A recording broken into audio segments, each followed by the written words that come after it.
Junior inter college में मैंने आप लोगों को स्टडी कराया था, जो कैलकुलेशन था weight by weight, volume by volume और वेट बाय वॉल्यूम, नॉर्म, फिर मोलरिटी में हमने आपको रिलेशन बताया था।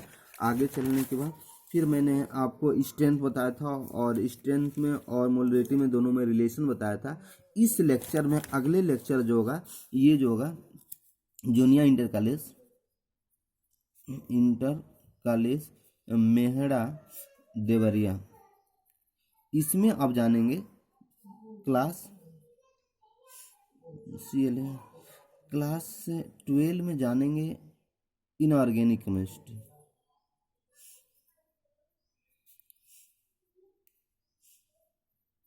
इसके बारे में जानेंगे। इस टॉपिक्स में हम पढ़ेंगे नॉर्मेलिटी।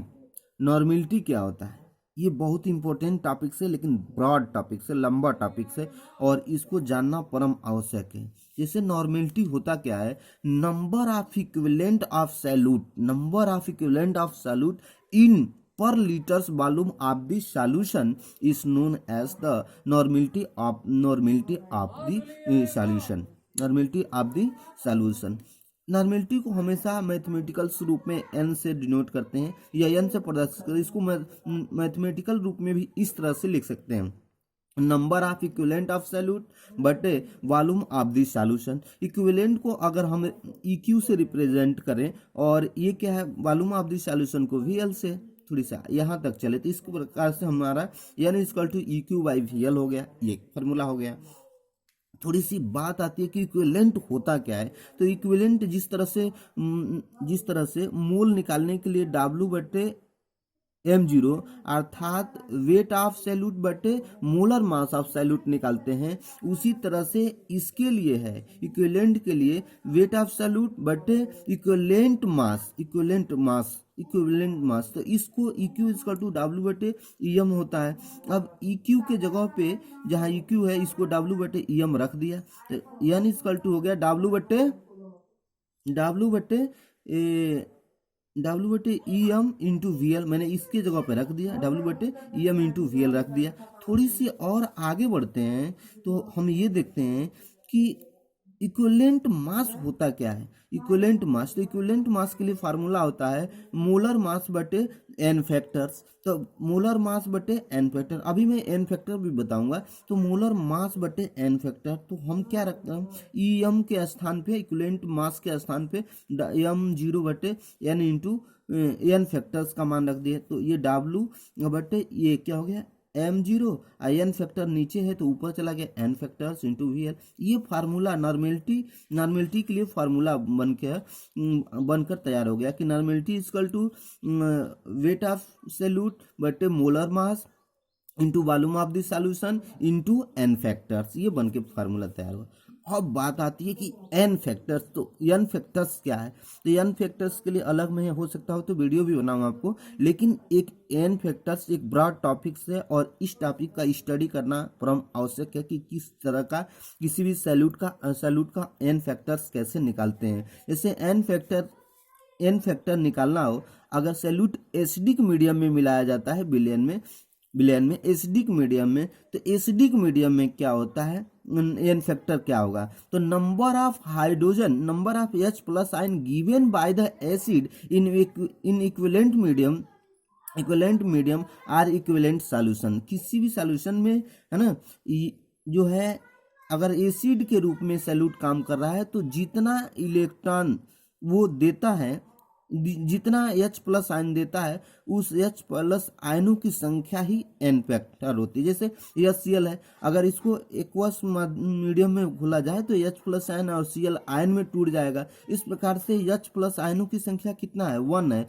तो n फैक्टर क्या हो गया, 1 हो गया। इसी तरह से ये अगर सॉल्यूट जो बेस के रूप में भी काम कर रहा है, तो number of OH ion given by the base होता है।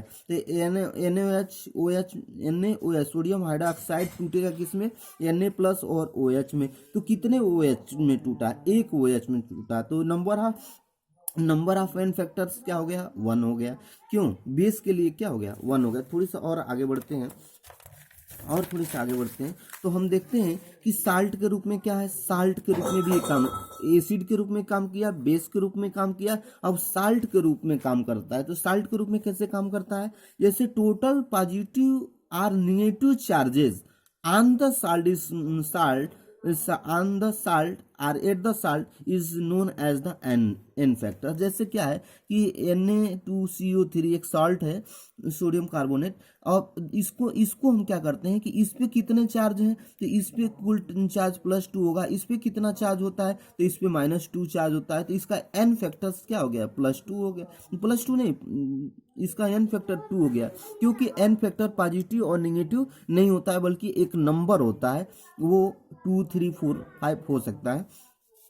जैसे अब इसी तरह से जैसे Al2SO4 एल्युमिनियम सल्फेट है, तो एल्युमिनियम सल्फेट के लिए भी जैसे Al2 को निकालना है तो इस पे कितना पॉजिटिव चार्ज हो रहा है, तो हम जानते हैं कि एल्युमिनियम पर 3 चार्ज होते हैं, 2 एल्युमिनियम तो 6 हो गया। इसी तरह से SO4 पर कितना होता है, -2 चार्ज होता है, तो 3 गो SO4 है, तो 3 दूना 6। इस प्रकार से total positive charge 6, total negative charge 6 हुआ, तो इस प्रकार से इसका एन फैक्टर्स क्या हो गया, 6 हो गया।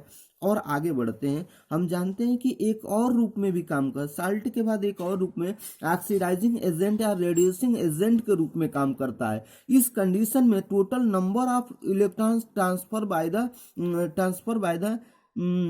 द ऑक्सीडाइजिंग एजेंट और reducing agent, number of electron होना चाहिए, नंबर कि कितना इलेक्ट्रॉन वो ट्रांसफर कर रहा है, उन इलेक्ट्रॉनों की संख्या ही एन फैक्टर होता है। जैसे हम जानते हैं कि KMnO4 एक ऑक्सीडाइजिंग एजेंट है, ये इलेक्ट्रॉन को गेन करके और खुद रेड्यूस हो जाता है। इस प्रकार से हम देखते हैं कि KMnO4 एसिडिक मीडियम में इलेक्ट्रॉन गेन करके और KMnO4 कन्वर्ट हो जाता है किस में, MnO+2 में चेंज होता है। ये एसिडिक मीडियम में Mn+2 में चेंज होता है। तो इसका ऑक्सीडेशन नंबर निकालेंगे तो K का +1 होता है, O4 पे -2 चार्ज होता है, तो 4 है, तो 4 दूना 8 -4, तो 8 और 1 घट गया, क्या हो गया, +7। ये कुल टोटल कितना होगा, 7। इस पे निकालेंगे ऑक्सीडेशन नंबर, तो इधर -7 हो रहा है, टोटल 8 है, 1 घट गया तो -7, उधर जाएगा तो कितना होगा, +7। इस प्रकार से Mn पे कितना प्लस चार्ज हो गया, +7 चार्ज हो गया। इस प्रकार से ये चेंज किसमें, एसिडिक मीडियम में MnO+2 में चेंज होता है, तो MnO+2 में। अब इनमें इलेक्ट्रॉनों का ट्रांसफर कितना हुआ, ये MnO 5 इलेक्ट्रॉन गेन करके और Mn पे +7 से Mn+2 में चेंज हुआ, तो इसमें कितने इलेक्ट्रॉन का डिफरेंस है, 5, 7 में से 2 गया, 5 इलेक्ट्रॉन का डिफरेंस है, तो इसका एन फैक्टर्स क्या हो गया, 5 हो गया। इसी तरह से एसिडिक मीडियम में, इसी तरह से बेसिक मीडियम में जो होगा OH आयन होगा, तो OH आयन ये क्या कर रहा है कि वो इसमें भी इलेक्ट्रॉन गेन करके और K2 MnO4 में चेंज होता है, या MnO4 पे -2 के फॉर्म में होता है। आपको रिमेंबर करना है कि किस फॉर्म में चेंज होता है, एसिडिक मीडियम में, किस फॉर्म में चेंज होता है, बेसिक मीडियम में, तो बेसिक मीडियम में। अब इसका ऑक्सीडेशन नंबर निकालेंगे तो आप पाएंगे 6 होगा, इसका 7, तो डिफरेंस क्या है, चार्ज का डिफरेंस क्या है, 7 - 6 = 1, तो एन फैक्टर क्या हो गया, 6, 1 फैक्टर, एन फैक्टर क्या हो गया, 1 हो गया। इसी तरह से न्यूट्रल के रूप में भी ये टूटता है, तो न्यूट्रल के रूप में MnO2 के फॉर्म में टूटता है, तो इसका ऑक्सीडेशन नंबर निकालेंगे तो +4 होगा, और इसका 7 है, तो टोटल 7 - 4 घटाएंगे तो 3, तो न्यूट्रल मीडियम में क्या होगा। आप रिमेंबर ये करना है कि एसिडिक मीडियम में ये होता है, बेसिक मीडियम में ये होता है, या ये होता है, या और न्यूट्रल मीडियम में ये इस तरह का होता है, और ये MnO4 एक ऑक्सीडाइजिंग एजेंट के रूप में काम करता है, या इलेक्ट्रॉन गेन करके खुद रेड्यूस हो जाता है। इस प्रकार से ये एसिडिक बेसिक या न्यूट्रल मीडियम में इस तरह का रेडियो होता है, और अलग अलग मीडियम में इसका अलग अलग एन फैक्टर्स का मान होता है। और थोड़ी सा आगे बढ़ते हैं, ये रिमेंबर करना है, आपको याद करना है कि किसमें किसमें चेंज होगा, क्या क्या चेंज होगा। और थोड़ी सा आगे बढ़ते हैं, अब जानते हैं कि नॉर्मेलिटी मैंने अभी जस्ट बताया था कि नॉर्मेलिटी होता है इक्विवेलेंट बटे volume of the solution. Equivalent क्या होता है, तो वेट ऑफ सॉल्यूट बटे इक्विवेलेंट मास। तो हमने उठा करके इक्विवेलेंट के जो ऊपर W/E रख दिया। अब थोड़ी सा और बात आती है आगे, इक्विवेलेंट क्या होता है, तो मोलर मास बट्टे एन फैक्टर्स, एन फैक्टर ऊपर चला गया।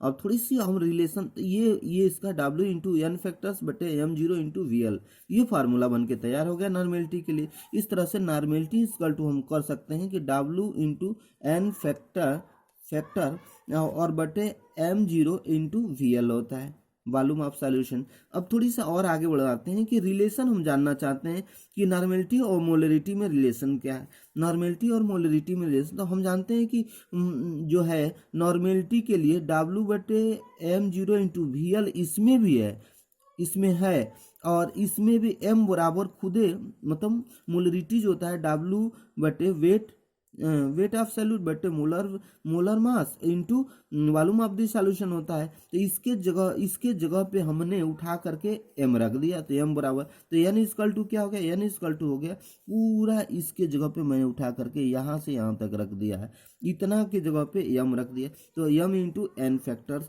अब बात आती है थोड़ी सी, ये बन के तैयार हो गया। अगर नॉर्मेलिटी दिया हो तो मोलरिटी निकाल सकते हैं, अगर मोलरिटी दिया हो तो नॉर्मेलिटी निकाल सकते हैं। और किस मीडियम हो रहा है, एन फैक्टर्स का मान हम कैलकुलेट करने के लिए जस्ट आपको बताया। अगर वीडियो बनता है तो फिर एक टॉपिक्स में स्पेशल एन फैक्टर के लिए जो है हम वीडियो बना करके आपको देंगे। थोड़ी सी और आगे बढ़ते हैं, हम नॉर्मेलिटी के लिए इक्विवेलेंट बटे VL volume of the solution होता है, और मोलरिटी के लिए होता है, मोलरिटी के लिए नंबर ऑफ मोल्स बटे volume of the solution into N factors. और वॉल्यूम से वॉल्यूम दोनों कट गया, तो इक्विवेलेंट निकालना तो number of moles into N factors के फार्मूले से भी हम निकाल सकते हैं। इस तरह से टोटल जो प्रोसेस बन करके हमारा सॉल्यूशन का टोटल जो है जो इसका जो है न्यूमेरिकल फॉर्म के रूप में या मैथमेटिकल कंसेप्ट के रूप में फार्मूला बन करके तैयार हुआ।